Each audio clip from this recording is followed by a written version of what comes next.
तो भाई फाइनली आज एपिसोड के एंड में सेंट्रल जेल का प्रोमो दिखाया गया।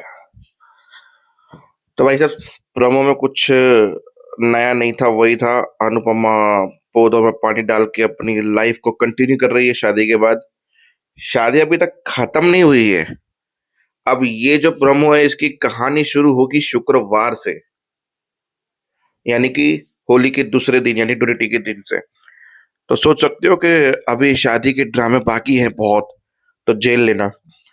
और बस सेंट्रल जेल से फोन आता है, अनुपमा सबको डांस सिखाते, कमर ठुमकाती, और एक जहाँ पियानो बजा रहा होता है पीछे, बोलता है आपका पियानो और मेरा डांस कमाल ही हो जाएगा फिर तो, विश्वास कीजिए। जैसे ही वो विश्वास सुन के वो पियानो फेंक के विश्वास, जैसे उसने विश्वास ये शब्द बोला ना, तो ये अनुज की आवाज मुझे दिखी। पर आई क्यों ऐसी शक्ल उसने ऐसा गेटअप लिया है ना, तो मुझे थोड़ा सा डाउट उठ जा रहा है कि अनुज नहीं है।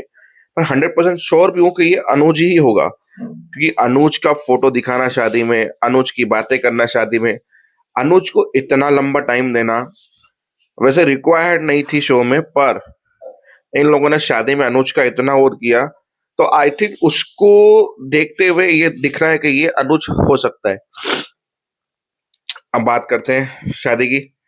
तो रस्म में दोनों की अलग अलग की खत्म हुई, फिर आके बैठे, फिर बोले कि फेरों की रस्म शुरू होगी। 4 फेरे होते हैं गुजराती में। तो फिर जो पंडित जी को बोलना चाहिए वो भी अनुपमा ने बोला। एक बात सही है कि अवार्ड फंक्शन में किसी ने बोला था कि अनुपमा सबके सीन काट देती है, मतलब साफ खुद ही बोलेगी। 4 वचन के 4 फेरे के मतलब अनुपमा समझा रही थी कि पहला वचन ये होता है, दूसरा वचन ये होता है, तीसरा वचन ये होता है, चौथा वचन ये होता है, और हर वचन का मतलब अर्थ सब अनुपमा समझाएगी भाषण के तौर पे। पंडित जी का काम अनुपमा कर रही थी। फिर बीच में थोड़ा ज्ञान वसुंधरा जी ने भी पेला। आज मतलब ज्ञान की वर्षा कर रहे थे उन जवानों के ऊपर, जो खुद बोले थे शादी खत्म हो तो हम, खैर छोड़ो। तो वसुंधरा जी ने भी ज्ञान दिया, अनुपमा ने भी ज्ञान दिया। फिर फेरे एक एक करके 3 फेरे प्रेम ने पहले आगे लेके रिए, चौथा फेरा राही ने आगे लेकर रिया। फिर मांग में सिंदूर भरा गया, शादी हो गई संपन्न। फिर बोला बड़ों का आशीर्वाद लो, तो प्रेम सबसे पहले बाबा बूजी के पास गया आशीर्वाद लेने, जो कोठारी इसको थोड़ा खटका। फिर गए वसुंधरा जी के पास। फिर पहुंचे उसके माँ बाप यानी पराग और ख्याति के पास, जहां राही ने उसका हाथ पकड़ के ख्याति के पास झुकने के लिए बोला, पर राही झुक गई, प्रेम नहीं झुका। पीछे से अनुपमा ने आवाज दी, तब जाके प्रेम ने कोठारी की और कोठारी की बीवी को आशीर्वाद लिया। पास में आंटी आई और उससे तो अच्छा से आशीर्वाद लिया। जब बाहर आई गौतम और उसकी, तो बोला कि हाथ जोड़ के नमस्ते। उन लोगों ने कॉन्ग्रेचुलेशन बोला, बात खत्म। वहां पे को तो उशू की इंजल सबसे लेके खत्म किया। रस्म के बीच में एक गड़बड़ की रस्म थी जो बहन करती है, उस पे भी एक बबाला हुआ। प्रेम ने बोला मैं नहीं करना निभा प्रार्थना को, परी भी मेरी बहन जैसी है, वो करेगी, क्योंकि मेरी बहन भूल गई है कि मैं उसका भाई हूँ। जब उसे एक ही रिश्ता याद है तो उसे वही निभाने दीजिए। फिर अनुपमा ने समझाया, देखो जो रिश्ता जिसके लिए बना है वही होगा, तुम्हारी बहन है तो ये गड़बड़ की रस्म भी वही करेगी और कोई नहीं करेगा।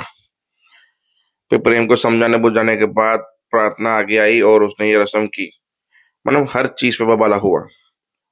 फिर बोला कि अब दोनों फैमिली मिलके एक फोटो ले लेते हैं, दोनों फैमिली मिलके फोटोस फोटोस लिए सब कुछ। उसके बाद अनुपमा ने आसन पे देखा, तो आसन पे वो कीमती चीज नहीं थी खानदान की। तो फिर वो चीज ढूंढने लगे तो उस हो रही है। फिर आई वसुंधरा जी के, मुझे वो मेरी खानदान की कीमती चीज चाहिए ताकि मैं गाड़ी में रखवा तो फिर भूल ना जाऊं, बस वो थोड़ी सी हम ढूंढ रहे हैं।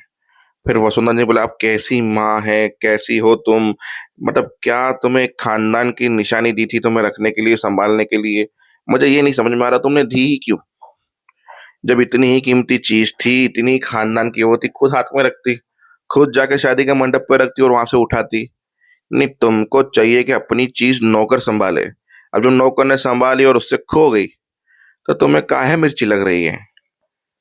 तो बस इसी चीज पे एपिसोड भी खत्म हुआ। कल का एपिसोड ढूंढने में लगेगा कि किसने वो कीमती चीज उठा के घर पे रख दी। चोरी तो नहीं हुई क्योंकि घर वाले ही लोग थे फोटो खिंचवाने से पहले, और फोटो के पहले तमाशे में भी घर वाले ही थे। तो हो सकता है वो चीज आगे पीछे हो गई होगी, आई डोंट नो।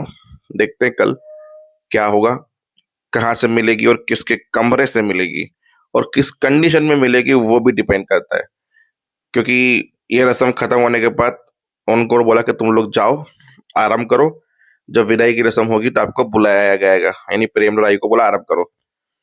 तब फिर वो अनुज की फोटो के साथ बैठ के विदाई के बारे में रो रही थी, अनुज की शायरियां बोल रही थी कि आपने जब छोटी थी तभी शायरियां लिखी थी, छोटी के लिए कि जब वो विदा होगी तो ऐसा होगा वैसा होगा, तभी ये शायरी पढ़ के मुझे रोना होगा। और आज की शायरी पढ़ के भी अनुपमा रो पड़ी थी। तो बस देखते हैं आगे क्या होता है। तब तक के लिए जय हिंद।